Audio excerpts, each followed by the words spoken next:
जय श्री राम सभी भक्तों को, जय माता की। फिर एक नई वीडियो के साथ आप सबके सामने हाजिर हो गए हैं। और आज की जो हमारी वीडियो है इसमें आप बताइए, बहुत लोगों के मन में ये रहता है कि बहुत सारी पूजा कर ली, पाठ कर लिया, प्रतिदिन करते हैं, रोज़ हमारा जो है नित्य नियम है कि हम पूजा पाठ यज्ञ हवन वगैरह भी करते हैं बहुत सारे भगत।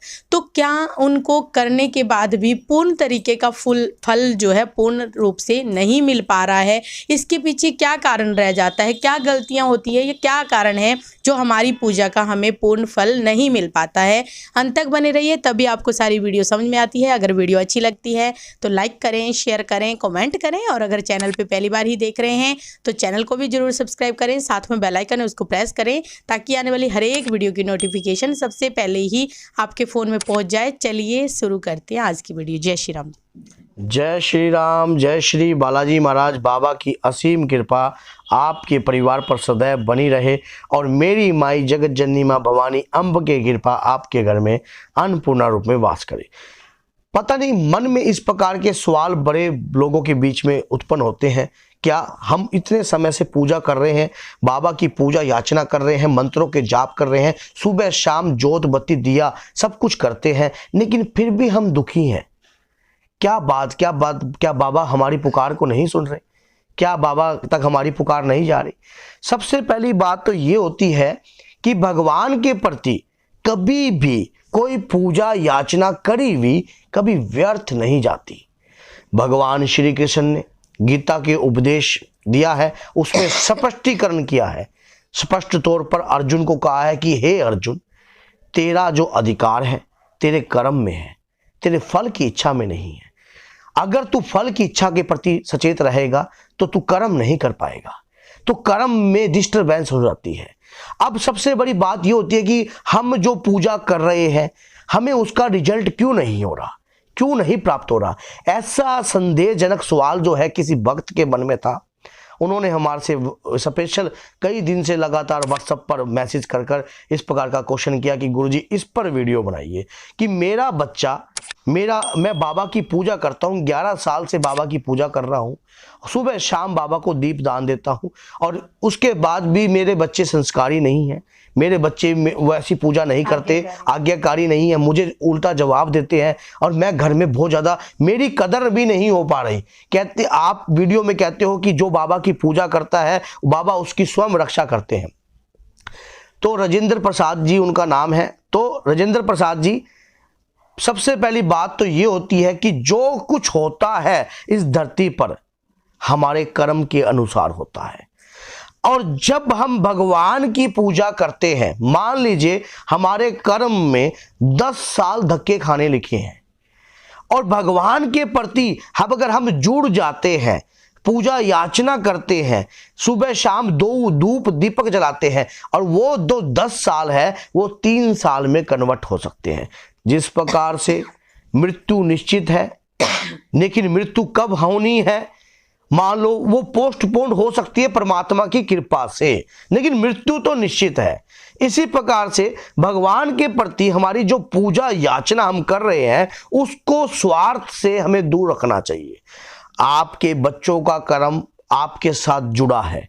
सबसे बड़ी बात तो ये, हम जो पूजा याचना कर रहे हैं भगवान की, वो हम अपने निजी स्वार्थ के लिए कर रहे हैं।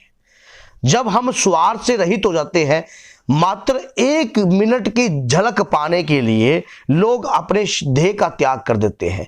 आप एक बात सोच के देखिए, रामायण के अंदर जो पक्षीराज गरुड़ थे, जो जटायु थे, उन्होंने भगवान श्री राम के गोद में प्राण को त्यागा था।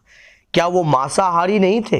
क्या उन्होंने किसी पक्षी का वध नहीं किया? क्या उन्होंने किसी जीव के मांस नहीं खाया? लेकिन फिर भी उन्हें परम धाम की प्राप्ति हुई। क्यों?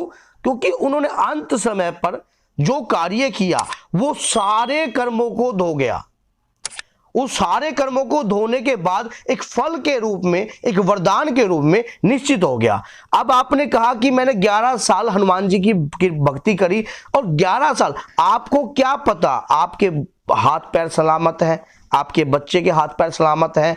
अब वो आपके घर में आपके बच्चे आज्ञाकारी नहीं है, वो उनकी स्मृति है, उनकी सोच है।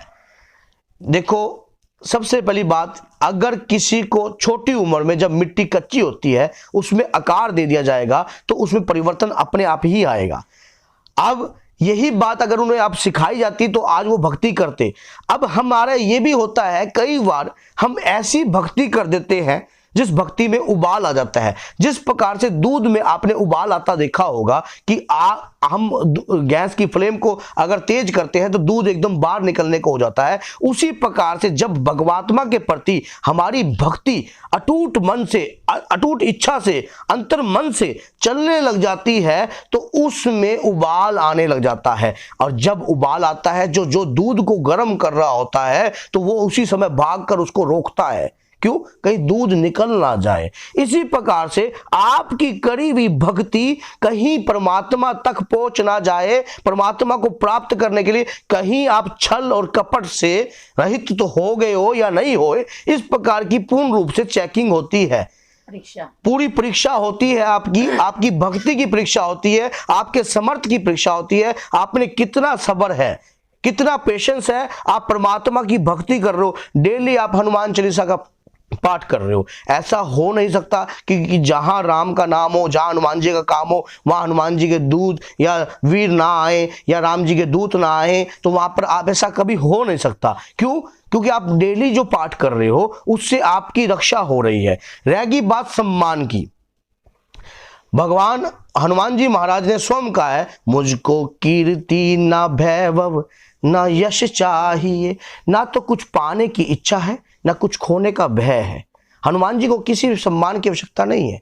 हनुमान जी ने जो भक्ति करी है वो बेसम्मान से करी है। आपने स्वयं देखा होगा जब भगवान राम जब एक दूसरे से उपहार जो आदान प्रदान हो रहा था, जब लंकापति रावण लंकापति भविष्य जब मोतियों का हार लेकर आया था, तब हनुमान जी ने तुरंत बड़ी सभा में अपना बानर स्वभाव दिखाकर तोड़कर बरा भगा दिया था। क्यों?